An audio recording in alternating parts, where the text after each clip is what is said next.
भारतीय हिंदी ज्ञान में आप सभी लोगों का स्वागत है। आज के इस वीडियो में हम लोग एक कहानी को पढ़ेंगे, तो चलिए पढ़ना शुरू करते हैं। आज हम लोग जो कहानी पढ़ेंगे इसका नाम है घर जमाई। इस कहानी के लेखक हैं मुंशी प्रेमचंद्र। तो चलिए अब हम लोग इस कहानी को पढ़ते हैं। हरिधन जेठ की दोपहरी में ऊख में पानी देकर आया और बाहर बैठा रहा। घर में से धुआं उठता नजर आता था। छन छन की आवाज भी आ रही थी। उसके दोनों साले उसके बाद आए और घर में चले गए। दोनों सालों के लड़के भी आए और उसी तरह अंदर दाखिल हो गए, पर हरिधन अंदर न जा सका। इधर एक महीने से उसके साथ यहाँ जो बर्ताव हो रहा था और विशेषकर कल उसे जैसी फटकार सुननी पड़ी थी, वह उसके पांव में बेड़ियां सी डाले हुए था।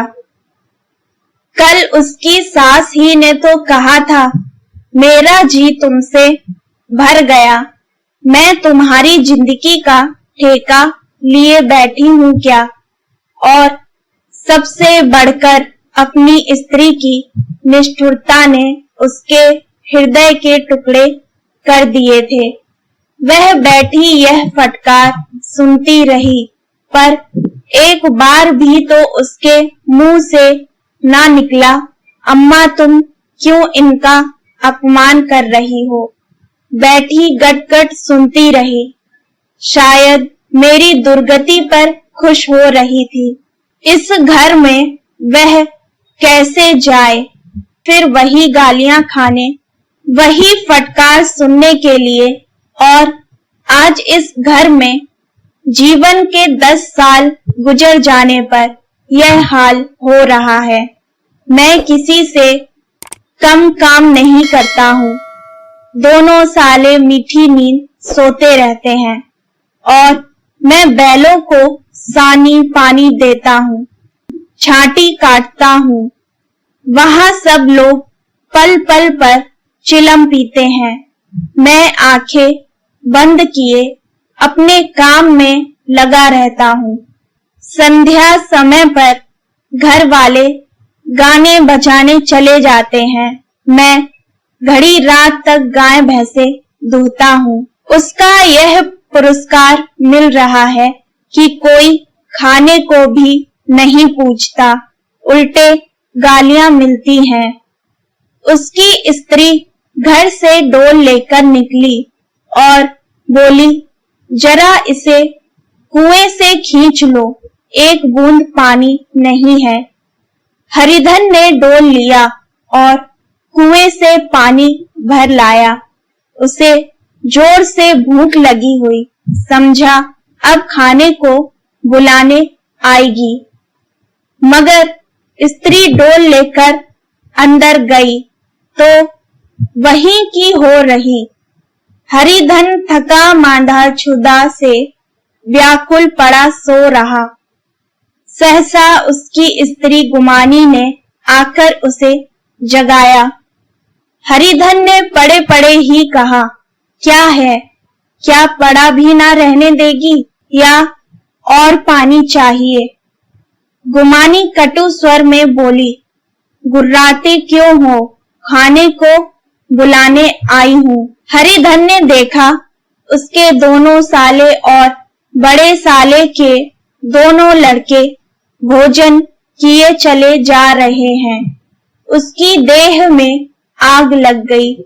मेरी अब यह नौबत पहुंच गई कि इन लोगों के साथ बैठकर खा भी नहीं सकता। मैं इनकी झूठी थाली चाटने वाला हूँ। मैं इनका कुत्ता हूँ, जिसे खाने के बाद टुकड़ा रोटी डाल दी जाती है। यही घर है जहाँ आज से 10 साल पहले उसका कितना आदर सत्कार होता था। साले गुलाम बने रहते थे। सास मुंह जोती रहती थी, स्त्री पूजा करती थी। तब उसके पास रुपए थे, जायदाद थी। अब वह दरिद्र है। उसकी सारी जायदाद को इन्हीं लोगों ने कूड़ा कर दिया। अब रोटियों के भी लाले हैं। उसके जी में एक ज्वाला सी उठी कि इसी वक्त अंदर जाकर सास को और साली को भिगो भिगो कर लगाए, पर जब्त करके रह गया। पड़े पड़े बोला, मुझे भूख नहीं है, आज ना खाऊंगा। गुमानी ने कहा, ना खाओगे मेरी बला से। हाँ, नहीं तो खाओगे, तुम्हारे ही पेट में जाएगा, कुछ मेरे पेट में थोड़े ही जाएगा। हरिधन का क्रोध आंसू बन गया। यह मेरी स्त्री है जिसके लिए मैंने अपना सर्वस्व मिट्टी में मिला दिया। मुझे उल्लू बनाकर यह सब मुझे अब निकाल देना चाहते हैं। वह अब कहाँ जाए, क्या करे? उसकी सास आकर बोली, चलकर खा क्यों नहीं लेते जी, रूठते किस बात पर हो? यहाँ तुम्हारे नखरे सहने का किसी में बूता नहीं है। जो देते हैं वह मत देना। और क्या करोगे, तुमसे बेटी ब्याही है, कुछ तुम्हारी जिंदगी का ठेका नहीं लिया है। हरिधन ने मर्माहत होकर कहा, हाँ अम्मा, मेरी भूल थी कि मैं यही समझ रहा था। अब मेरे पास क्या है कि तुम मेरी जिंदगी का ठेका लोगी?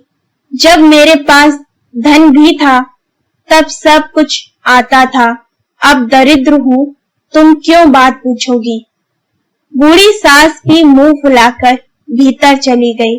बच्चों के लिए बाप एक फालतू सी चीज, एक विलास की वस्तु है। जैसे घोड़े के लिए चने या बाबुओं के लिए मोहन भोग। मोहन भोग उम्र भर ना मिले तो किसका नुकसान है, मगर एक दिन दाल रोटी के दर्शन ना हो तो फिर देखिए क्या हाल होता है। पिता के दर्शन कभी कभी शाम सवेरे हो जाते हैं। वह बच्चे को उछालता है, दुलारता है, कभी गोद में लेकर या उंगली पकड़कर सैर कराने ले जाता है, और बस यही उसके कर्तव्य की इति है। वह परदेश चला जाए, बच्चे को परवाह नहीं होती, लेकिन माँ तो बच्चे का सर्वस्व है। बालक एक मिनट के लिए भी उसका वियोग नहीं सह सकता। पिता कोई हो, उसे परवाह नहीं, केवल एक उछालने खुदाने वाला आदमी होना चाहिए। लेकिन माता तो अपनी होनी चाहिए, 16 आने अपनी। वही रूप, वही रंग, वही प्यार, वही सब कुछ। वह अगर नहीं है तो बालक के जीवन का स्रोत मानो सूख जाता है। फिर वह शिव का नंदी है, पर फूल या जल चढ़ाना लाजमी नहीं, अख्तियारी है। हरिधन की माता का आज 10 साल हुए देहांत हो गया था। उस वक्त उसका विवाह हो चुका था। वह 16 साल का कुमार था, पर माँ के मरते ही उसे मालूम हुआ कि मैं कितना निसहाय हूँ, जैसे उस घर पर उसका अधिकार ही ना रहा हो। बहनों के विवाह हो चुके थे, भाई कोई दूसरा ना था। बेचारा अकेले घर में जाते भी डरता था। माँ के लिए रोता था, पर माँ की परछाई से डरता था। जिस कोठरी में उसने देह त्याग किया था, उधर आंखें तक न उठाता। घर में एक बुआ थी, वह हरिधन को बहुत दुलार करती। हरिधन को अब दूध ज्यादा मिलता, काम भी कम करना पड़ता।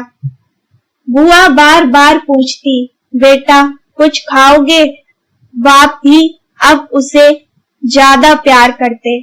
उसके लिए अलग एक गाय मंगवा दी। कभी कभी उसे कुछ पैसे देते कि जैसे चाहे खर्च करे, पर इन मरहमों से वह घाव न पूरा होता था जिसने उसकी आत्मा को आहत कर दिया था। वह दुलार और प्यार बार बार माँ की याद दिलाता। माँ की घुड़कियों में जो मजा था वह क्या इस दुलार में था। माँ से मांग कर, लड़कर, ठुनक कर, रूठ कर लेने में जो आनंद था वह क्या भिक्षा धान में था। पहले वह स्वस्थ था, मांग मांग कर खाता था, लड़ लड़ कर खाता। अब वह बीमार था। अच्छे से अच्छे पदार्थ उसे दिए जाते थे पर भूख ना थी। साल भर तक वह इसी दशा में रहा। फिर दुनिया बदल गई। एक नई स्त्री जिसे लोग उसकी माता कहते थे उसके घर में आई और देखते देखते एक काली घटा की तरह उसके संकुचित भूमंडल पर छा गई। सारी हरियाली, सारे प्रकाश पर अंधकार का पर्दा पड़ गया। हरिधन ने इस नकली माँ से बात तक न की, कभी उसके पास न गया। एक दिन घर से निकला और ससुराल चला गया। बाप ने बार बार बुलाया पर उसके जीते जी वह फिर उस घर में ना गया। जिस दिन उसके पिता के देहांत की सूचना मिली उसे एक प्रकार का ईर्ष्यामय हर्ष हुआ। उसकी आंखों में आंसू की एक बूंद भी ना आई। इस नए संसार में आकर हरिधन को एक बार फिर मात्र स्नेह का आनंद मिला। उसकी सास ने ऋषि वरदान की भांति उसके शून्य जीवन को विभूतियों से परिपूर्ण कर दिया। मरुभूमि में हरियाली उत्पन्न हो गई। सालियों की चुहल में, सास के स्नेह में, सालों के वाक विलास में और स्त्री के प्रेम में उसके जीवन की सारी आकांक्षाएं पूरी हो गईं। सास कहती, बेटा तुम इस घर को अपना ही समझो, तुम ही मेरी आंखों के तारे हो। वह उससे अपने लड़कों की, बहुओं की शिकायत करती। वह दिल में समझता था, सास जी मुझे अपने बेटों से भी ज्यादा चाहती हैं। बाप के मरते ही वह घर गया और अपने हिस्से की जायदाद को कूड़ा करके रुपए की थैली लिए फिर आ गया। अब उसका दूना आदर सत्कार होने लगा। उसने अपनी सारी संपत्ति सास के चरणों पर अर्पण करके अपने जीवन को सार्थक कर दिया। अब तक उसे कभी कभी घर की याद आ जाती थी, अब भूल कर भी उसकी याद ना आती, मानो वह उसके जीवन का कोई भीषण कांड था जिसे भूल जाना ही उसके लिए अच्छा था। वह सबसे पहले उठता, सबसे ज्यादा काम करता।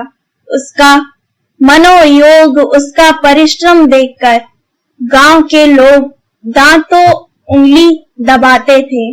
उसके ससुर का भाग्य बखारते, जिसे ऐसा दामाद मिल गया।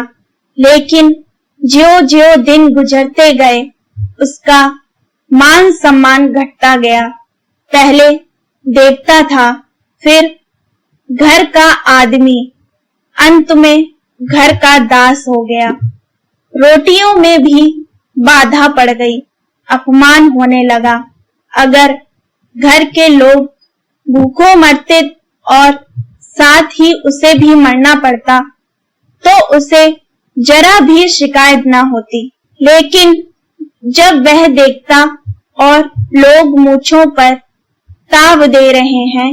केवल मैं ही दूध की मक्खी बना दिया गया हूँ तो उसके अंत स्थल से एक लंबी ठंडी आह निकल जाती। अभी उसकी उम्र कुछ 25 साल की तो थी।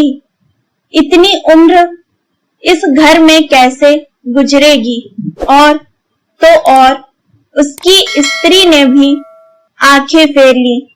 यह उस विपत्ति का सबसे क्रूर दृश्य था। हरिधन जो उधर भूखा प्यासा चिंता दाह में जल रहा था, इधर घर में सास जी और दोनों सालों में बातें हो रही थीं। गुमानी भी हाँ में हाँ मिलाती जाती थी। बड़े साले ने कहा, हम लोगों की बराबरी करते हैं, यह नहीं समझते कि किसी ने उसकी जिंदगी भर का बीड़ा थोड़े ही लिया है। 10 साल हो गए, इतने दिनों में क्या 2-3 हजार न हड़प गए होंगे। छोटे साले ने कहा, मजूर हो तो आदमी घुड़के भी डांटे भी।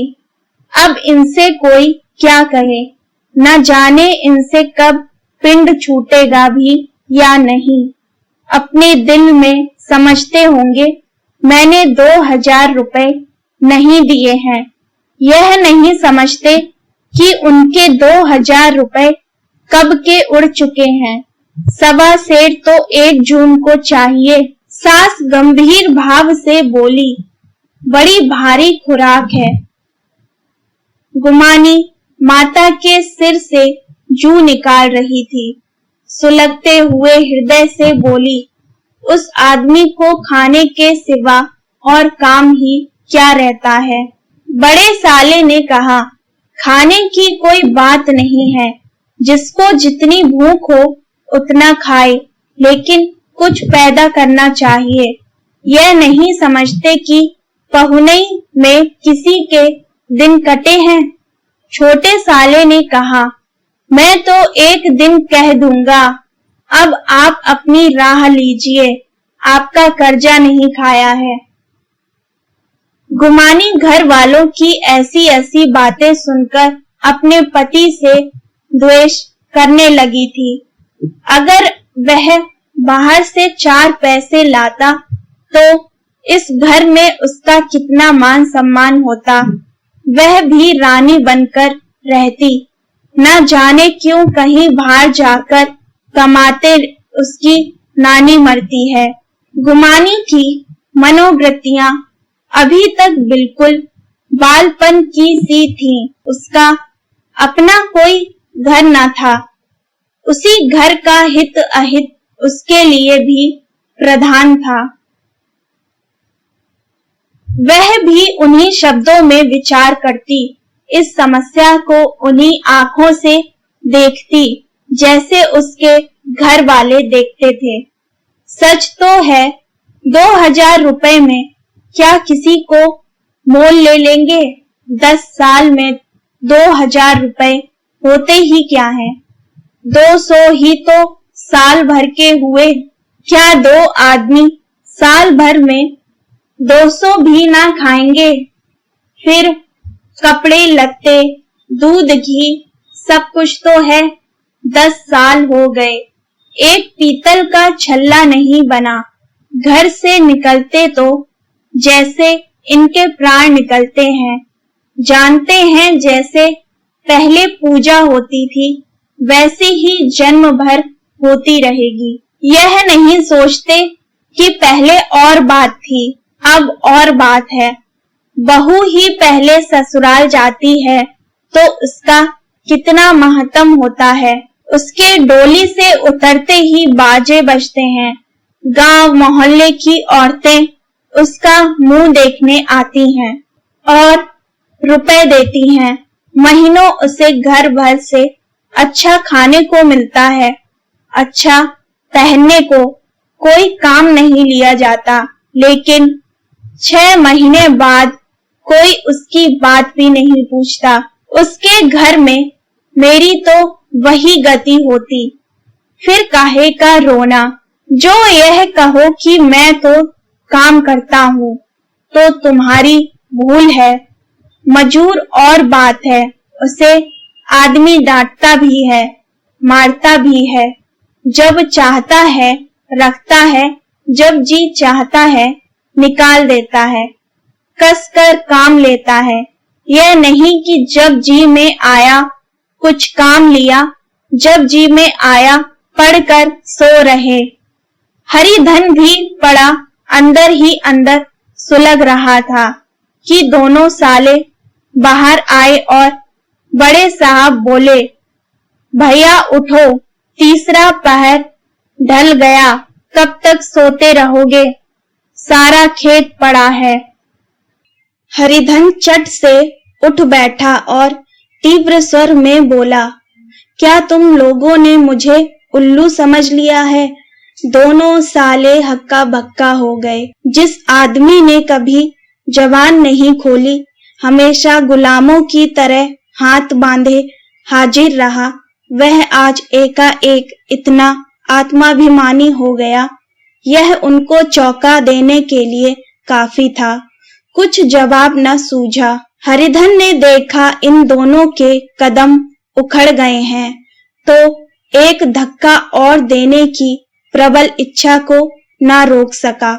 उसी ढंग से बोला, मेरी भी आंखें हैं, अंधा नहीं हूँ, न बहरा हूँ।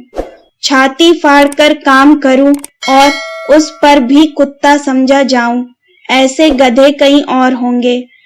अब बड़े साले भी गरम पड़े। तुम्हें किसी ने यहाँ बांध तो नहीं रखा है? अब की हरिधन लाजवाब हुआ, कोई बात ना सूझी। बड़े ने फिर उसी ढंग से कहा, अगर तुम यह चाहो कि जन्म भर पहुने बने रहो और तुम्हारा वैसा ही आदर सत्कार होता रहे, तो हमारे बस की बात नहीं है। हरिधन ने आंखें निकाल कर कहा, क्या मैं तुम लोगों से कम काम करता हूँ? बड़े साले ने कहा, यह कौन कहता है? हरिधन ने कहा, तो तुम्हारे घर की यही नीति है कि जो सबसे ज्यादा काम करे वही भूखों मारा जाए। बड़े साले ने कहा, तुम खुद खाने नहीं गए, क्या कोई तुम्हारे मुंह में कौर डाल देता? हरिधन ने ओठ चबाकर कहा, मैं खुद खाने नहीं गया, कहते तुम्हें लाज नहीं आती? नहीं आई थी बहन तुम्हें बुलाने। हरिधन की आंखों में खून उतर आया, दांत पीसकर रह गया। छोटे साले ने कहा, अम्मा भी आई थी, तुमने कह दिया मुझे भूख नहीं है, तो क्या कहती? सास भीतर से लपकी चली आ रही थी। यह बात सुनकर बोली, कितना कहकर हार गई, कोई उठे ना तो मैं क्या करूं? हरिधन ने विष, खून और आग से भरे हुए स्वर में कहा, मैं तुम्हारे लड़कों का झूठा खाने के लिए हूँ? मैं कुत्ता हूँ कि तुम लोग खाकर मेरे सामने रूखी रोटी का टुकड़ा फेंक दो? बुढ़िया ने ऐंठ कर कहा, तो क्या तुम लड़कों की बराबरी करोगे? हरिधन परास्त हो गया। बुढ़िया के एक ही वाक्य प्रहार ने उसका काम तमाम कर दिया। उसकी तनी हुई भवें ढीली पड़ गईं, आंखों की आग बुझ गई। किसी आहत मनुष्य की भांति वह जमीन पर गिर पड़ा।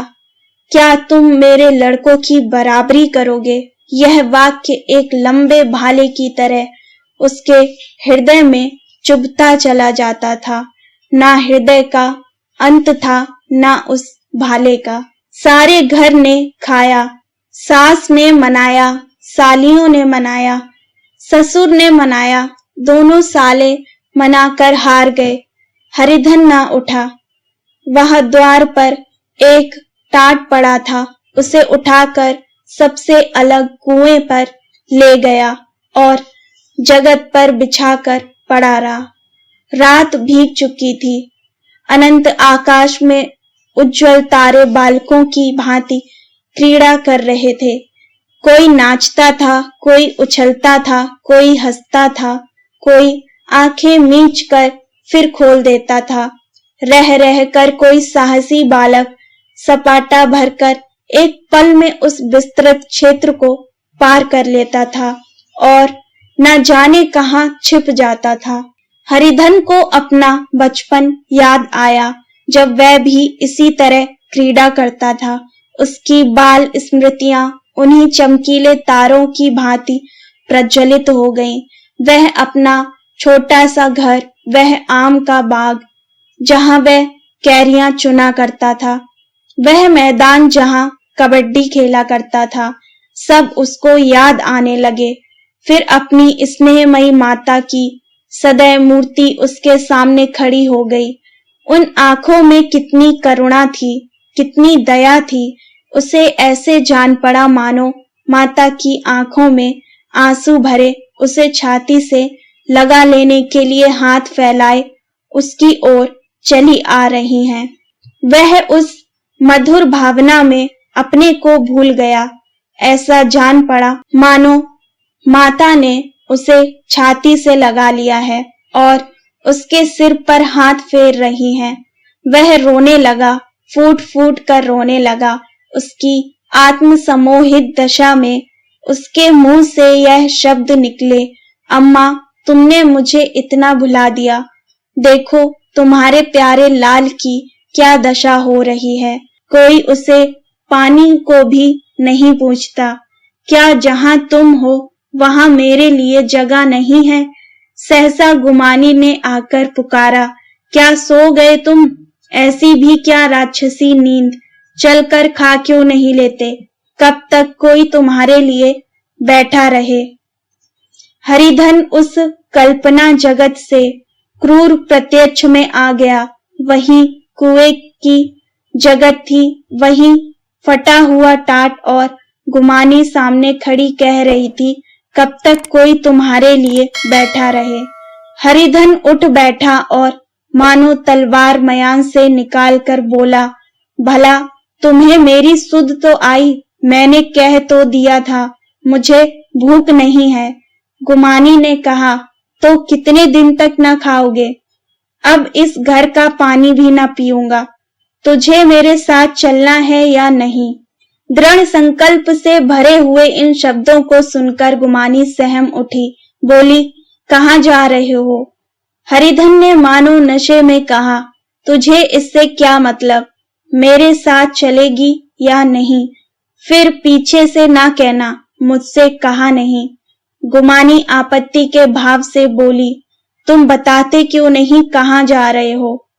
तू मेरे साथ चलेगी या नहीं? जब तक बता न दोगे मैं ना जाऊंगी। तो मालूम हो गया तू नहीं जाना चाहती। मुझे इतना ही पूछना था, नहीं अब तक मैं आधी दूर निकल गया होता। यह कहकर उठा और अपने घर की ओर चला। गुमानी पुकारती रही, सुन लो, पर उसने फिर कर भी ना देखा। 30 मील की मंजिल हरिधन ने 5 घंटे में तय की। जब वह अपने गांव की अमराइयों के सामने पहुंचा तो उसकी मातृ भावना उषा की सुनहरी गोद में खेल रही थी। उन वृक्षों को देखकर उसका विह्वल हृदय नाचने लगा।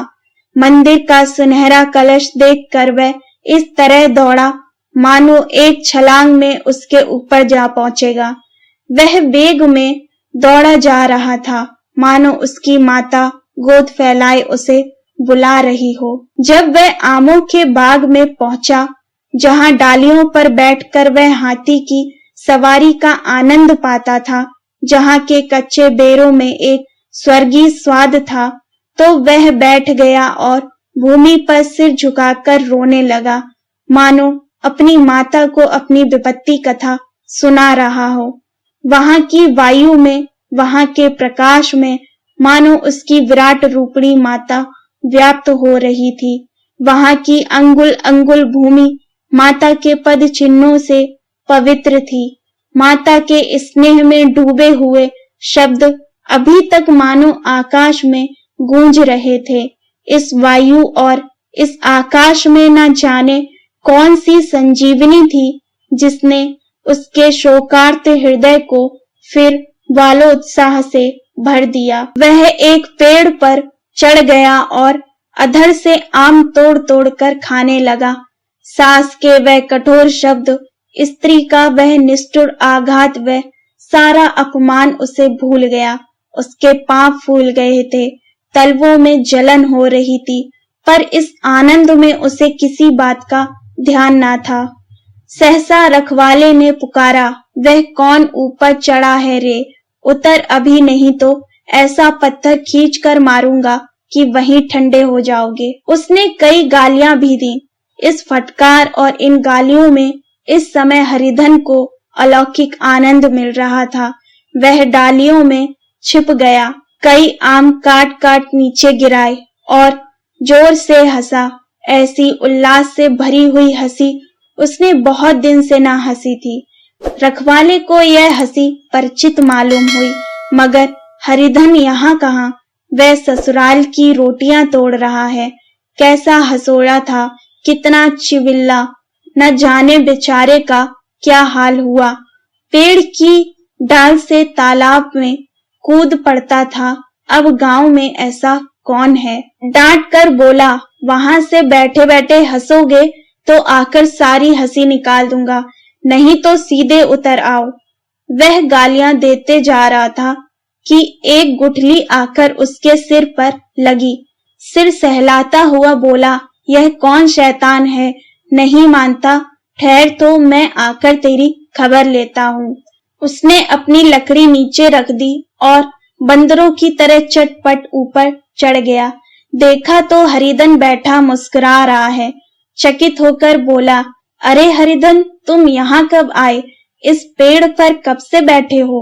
दोनों बचपन के सखा वहीं गले मिले। यहाँ कब आए? चलो घर चलो। भले आदमी, क्या वहाँ आम भी मयस्सर न होते थे?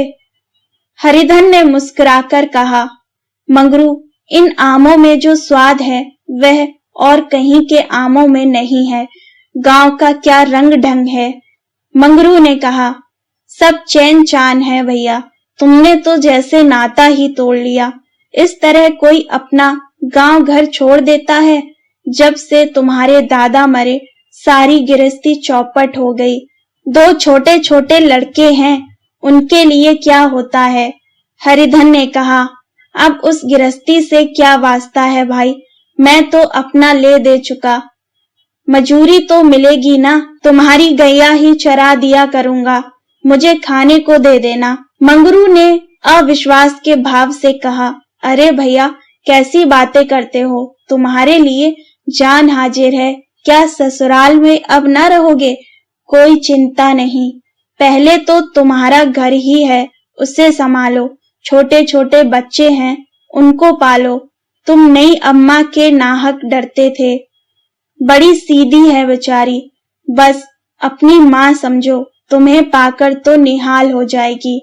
अच्छा, घरवाली को भी तो लाओगे? हरिधन ने कहा, उसका अब मुंह ना देखूंगा, मेरे लिए वह मर गई। मंगरू ने कहा, तो दूसरी सगाई हो जाएगी। अब की ऐसी मेहरिया ला दूंगा कि उसके पैर धो धो कर पियोगे, लेकिन कहीं पहली भी आ गई तो? हरिधन ने कहा, वह ना आएगी। हरिधन अपने घर पहुंचा तो दोनों भाई भैया आए कहकर भीतर दौड़े और माँ को खबर दी।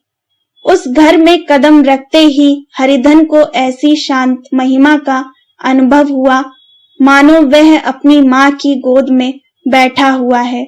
इतने दिनों ठोकरें खाने से उसका हृदय कोमल हो गया था। जहाँ पहले अभिमान था, आग्रह था, हेकड़ी थी, वहां अब निराशा थी, पराजय और याचना थी। बीमारी को जोर कम हो चला था, अब मामूली दवा भी असर कर सकती थी।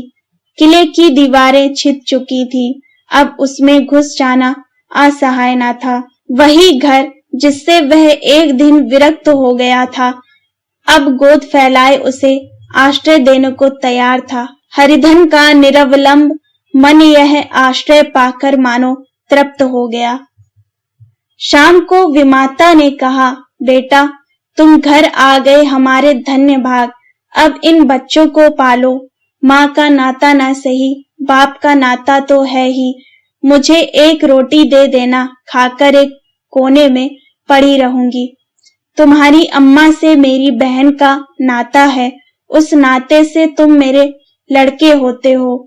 हरिधन ने मात्र विह्वल आंखों से विमाता के रूप में अपनी माता के दर्शन किए। घर के एक एक कोने से मात्र स्मृतियों की छटा चांदनी की भांति छिटकती हुई थी। विमाता का प्रौढ़ मुखमंडल भी उसी छटा से रंजित था। दूसरे दिन हरिधन फिर कंधे पर हल रखकर खेत को चला। उसके मुख पर उल्लास था और आंखों में गर्व। वह अब किसी का आश्रित नहीं, आश्रयदाता था। किसी के द्वार का भिक्षुक नहीं, घर का रक्षक था।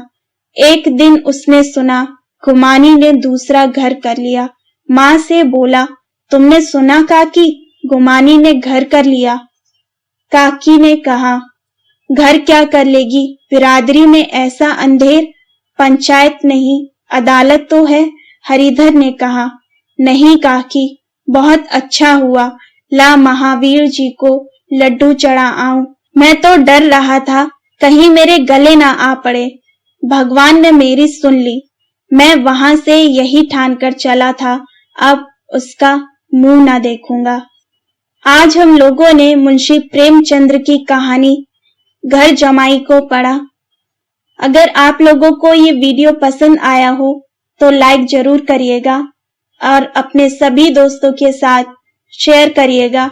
अगर आपने चैनल को सब्सक्राइब नहीं किया है तो सब्सक्राइब जरूर करें, बेल आइकन को भी प्रेस करें ताकि मेरे आने वाली सभी वीडियो का नोटिफिकेशन आप तक पहुंच सके। तो मिलते हैं नेक्स्ट वीडियो में, तब तक पढ़ते रहिए।